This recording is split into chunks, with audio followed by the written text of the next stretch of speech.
Hello everyone and welcome to Pete's Thoughts On, and today I'd like to do an extension of my thoughts on Games Workshop. I've already done my initial thoughts on Games Workshop, but with the recent news of their new CEO appointment, I thought I'd just do another one. And we're going to read something out here I came across on the internet. From a website called The Escapist, I believe it is. And here's the title: Troubled Games Workshop appoints new CEO for 2015. Excuse me, I'm just going to remove my glasses so I can read this better. Okay, and then it says: the flagging purveyor of miniatures, games and all things Warhammer has chosen a company veteran for their new CEO. Despite the fact that their stock plummeted 25% last year, Games Workshop's acting CEO said he was happy with the company's performance.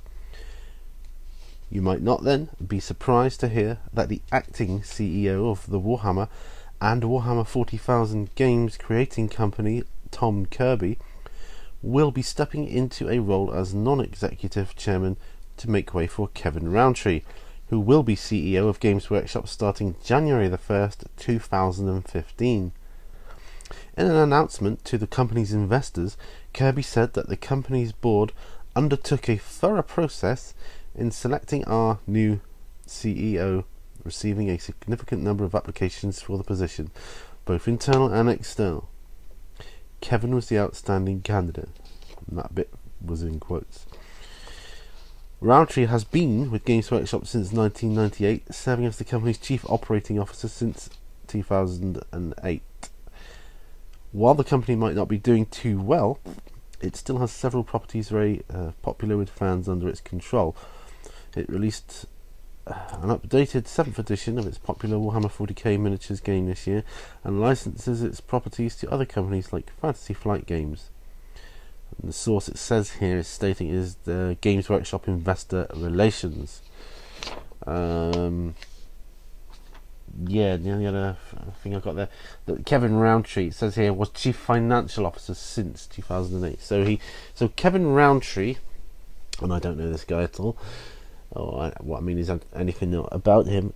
Kevin Rountree is going to be the new CEO as of January 2015. Now, what's this going to mean for the company? Well, before we move on to that, let's just take a look at this. Troubled Games Workshop. This is the kind of damaging media statement that no company needs, and that's power of the media. Troubled. I don't think they're troubled. I just think they're having a bit of a blip, bit of a dip in the way it goes. I mean, all companies kind of do that, but overall it kind of levels out. On an average, it's when it's down like that you got to worry. So anyway, going back to Kevin Rountree then, and he's obviously been with the company since 1998, so he's been with the company a good while. First off, is it a surprise that they've appointed someone from within? Not really, but that's not a bad thing. I don't think that's a bad thing. I think that's a good, sensible decision, especially if he fulfills all the criteria they're looking for. And I think it's the best way to go. I think you need, sometimes it's good to have an external person come into a business, but for a company like Games Workshop, who have a strange, they have a unique what's the word I'm looking for, ethos of the way they run things, and that has evolved over the years. I think it's more or less pretty essential to have someone from within to step into this role, and I think it will mean good things for the future. I really do. What we as customers and people that are affected by the company, what we as people need to remember is he's not going to be able to change things overnight. It's going to take a while, at least a good year, I would say, a good year to try and start to get things rolling back on track again. And already it seems that they've put in place a kind of consistent update strategy for rules and new models and things. You notice there's some plastic models getting replaced, some metal models getting replaced by plastic now, and I think that's a good thing. That's a step in the right direction. If you notice, the Broodlord is now gone. Well, you can't seem to get him from the Games Workshop website, and I think they do that with all their metal miniatures. I think once the stock's gone, and you got to sell it first, then they will start to make new plastic versions of it. There's a lot of people out there converting the Broodlord from the Space Hulk box set onto like Warhammer bases to use. I'm considering doing that myself because he's a really cool model. If you've seen the Broodlord model from the Space Hulk set, he's really cool. Not that there's anything wrong with the old ones. I quite like the old ones, but they've been around a long time. So as a company, what they have to do is wait until they've sold their stock of the metal figures. I mean, like the Sisters of Battle are all metal, and they, from what little knowledge I have, because I haven't been in this hobby a year yet, but they don't seem to have been the most popular army. That might change now with the popularity of the narrative campaign in mini wargaming, which is a lot of people watch that, and I myself, although I don't play Sisters of Battle, I've bought a couple of the models just because I think they look good, and I kind of like the background behind them, so I'm going to use them. If they were to go over to plastic miniatures straight away, no one's going to want to buy the metal ones, are they? I wouldn't have thought.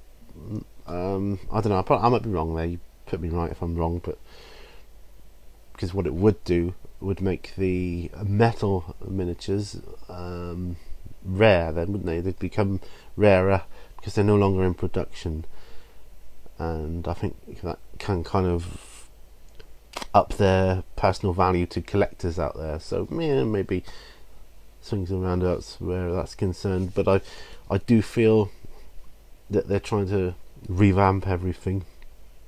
They're doing it quite quickly, and I seriously think if they were in trouble, I think it says there troubled Games Workshop, and I think you've got to ignore things like that. If they were seriously in trouble, I don't think they'd be putting all their efforts into updating everything. I really don't. I think they'd be winding it down. That's what I think they'd be doing, cutting back on things. And yeah, as I said in my previous video on Games Workshop, they are very expensive. It is an expensive hobby, but you got to know this from the start. I wasn't too aware, but that's just me, you know. But it wouldn't take you long to ascertain that it is an expensive hobby. And like any hobby, you can't do it all at once. I mean, you can't. I'd love every army and every model, and but there's not many people that are in that position. I'm certainly not. So you got to pick and choose, which is good. But we've got choice. We have loads of choice, and we've got all the time in the world. There's no time limit, no deadline. We can just take our time and enjoy our hobby. And I think that this Kevin Rountree, I think, and I hope is a more accurate or a better word to use, because I can't say I think because I don't know, but I hope he will be good for the future of Games Workshop, because I want them to keep producing cool miniatures and, you know, producing this game which we all love. Well, I love it. I'm just so into it. They definitely, for me, they make the best miniatures in the world. From what I've seen, I haven't seen better, and there's a lot worse out there. So yeah, and I hope they do right. I hope he will be good for Games Workshop and the future of Games Workshop.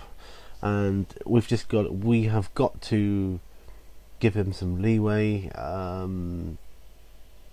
Give him time, because it will take time to put right things that have been wrong in the past. I think it would take anybody time. You can't just fix it overnight.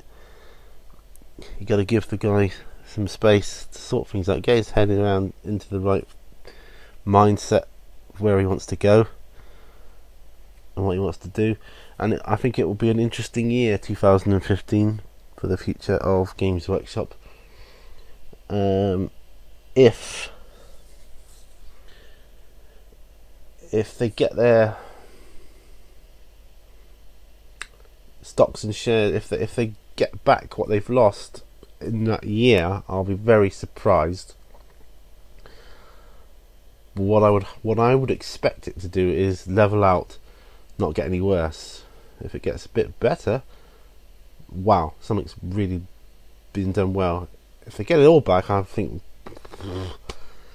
that's almost too good to be true. But hey, that's just the way it is. But like any company, you go through bad periods, and if this is a bad period for them, imagine what the good one's going to be like. Anyway, love Games Workshop, love what they do, and if anybody from Games Workshop does happen to watch this, then keep up the great work. Loving it. Until next time, people, happy wargaming.